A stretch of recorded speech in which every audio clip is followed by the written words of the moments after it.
We're about to share something every single person out there needs to think about, but nobody wants to talk about it.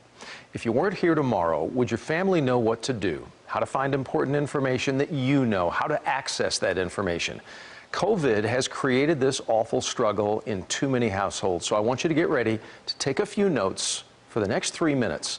Investigator Ginger Allen details exactly what every single one of us should have stored right now somewhere safe. I remember collapsing on the bed next to him and thinking, oh God, what's going to happen to us? This is what Essie Baba Almondy looked like less than 1 year ago. Last March, he and his wife, Vicki Eisenberg, became the first two people in Grayson County to be diagnosed with COVID. He was, on the ventilator and all intubated. And I held his hand and I said, you're the love of my life. Don't leave me. And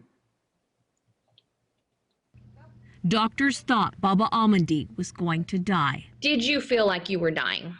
Yeah, I did.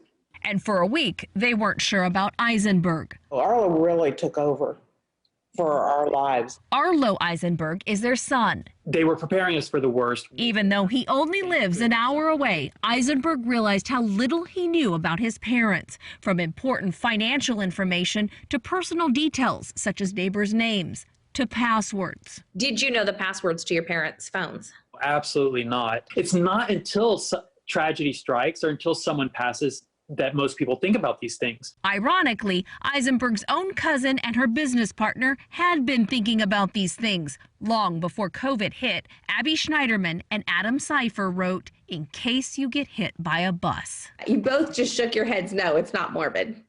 No, COVID, I think, has certainly created more of an awareness around the fact this is need to have planning now.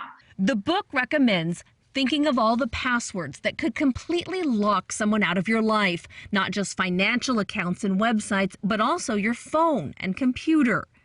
Think about the quirks in your household. Could be as simple as caring for a pet. Are there any important contacts in your life? Is there somebody at your employer? Is there a doctor? Is there a neighbor? I think another big takeaway is communication. You can do all the planning in the world, and if nobody else knows about it, it can kind of end up like you didn't even do it. Every family should have a checklist. Jim LeCamp also believes in sharing your list with family. He's been providing financial estate planning for more than 3 decades. You need to have a list that includes who your funeral home is going to be. Are you going to do an obituary? Did the decedent have an attorney?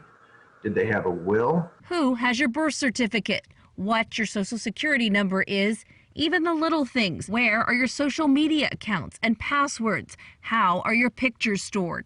Another alternative to the do-it-yourself is to come visit a financial advisor like you. That's what I do, so I'm going to tell people they should do that. But there's a lot of really good online resources. And those online resources also often include safe places to store all this information. One of the worst places to store them, I think, is in a safe deposit box at a bank. Because if that's frozen for whatever reason, or somebody can't find the keys, can they get into your will and other estate planning documents? Carl Eggers is partner at Covenant, one of several online sites which has its own vault, a secure place in the cloud where you share your documents with whomever you choose. This tells me who the advisors are. This tells me where the title to the car is. So all those things are listed out in one location. When my mom and Essie are in the ICU, but we could have actually had all those things in order. Unfortunately, we came out of this alive, and that kind of gave us a chance to see what might happen